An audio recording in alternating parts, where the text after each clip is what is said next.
Shabbat Shalom, L'chaim, L'chaim. This week's Torah portion in Israel is Balak. Chutz La'aretz, it's Chukas. So if you're looking for a Torah portion for Chukas, then refer to the last one I sent. But for this week, it's a very interesting Torah portion. One of my favorites because it's, for me, very mystical, We're talking about Bilaam, who is the equivalent in Tuma of Moshe Rabbeinu. So as great as Moshe was, in terms of purity and his nevuah, his prophecy, Bilaam was that for the goyim, for the nations of the world. And the Jews really take a sideline role in this week's Torah portion. It's more focused on Balak, who is the king of Moab, and his interactions with Bilaam and trying to curse the Jewish people.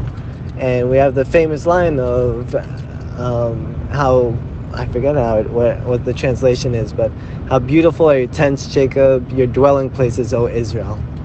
A famous line that we say every day in davening. And so I listened to this beautiful shir by Rabbi Y.Y. Jacobson, who brought down 4 teachings from 4 of the hallmarks of Hasidic Rebbeim. He brought the Magil Mezrich, Rabbi Nachman of Breslev, Reb Baruch of Mezebush, and of course the Baal Shem Tov. And the 2 that I really liked the most was Rabbi Nachman of Breslev and the Baal Shem Tov. So we'll start with Rabbi Nachman because I think they're quite related. Rabbi Nachman was saying that what Bilaam did was he looked at the Jewish people and he admired their tents. He admired how they settled, that no window or no opening was looking at the other tribes' tent, that they were very sneous in the way they dwelt. Rabbi Nachman teaches that the idea is that no window looks the same, meaning that some windows are small, some windows are big, some are tinted, some are round, some are square. The idea is that these windows are our windows into the world. It's the way we interact with the world, it's the way we interact with each other, and the way we interact with Hashem. And no 2 people have the same avodah. And so what Rabbi Nachman was saying was, some people daven fast, some people daven slow. Some daven with a loud voice, and some daven quietly.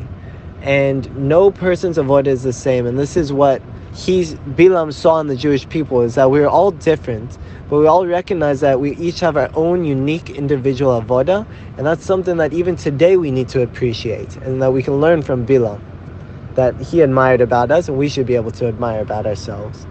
The Baal Shem Tov's Perush was quite different. He said, and I thought this was quite deep, Yaakov comes from, as we know, Ekev, the heel, the lowest part of the body. And Israel comes from Rosh. It's Kar Rosh, I think. Or Rosh Yisrael, Rosh El, like the head, the highest point of the head, basically. So on the one hand, you're talking about the head, on the one hand, you're talking about the foot.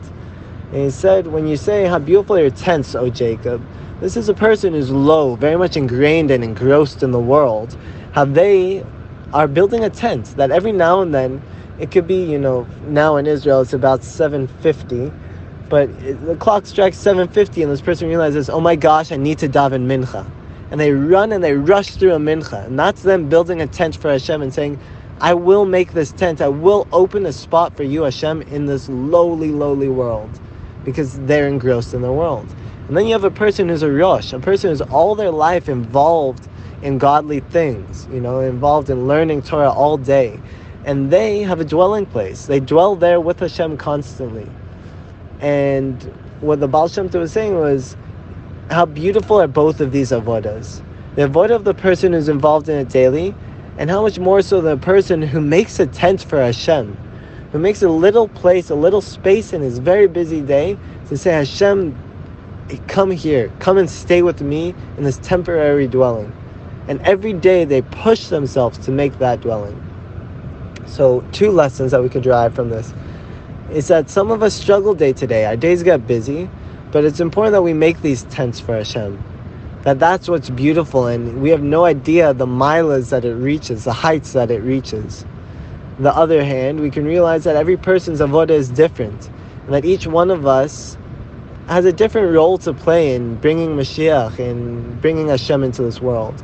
That's important to recognize as well. So B'ezrat Hashem, we should all merit to be more cognizant of these ways and these unique aspects of Klal Yisrael. Shabbat Shalom.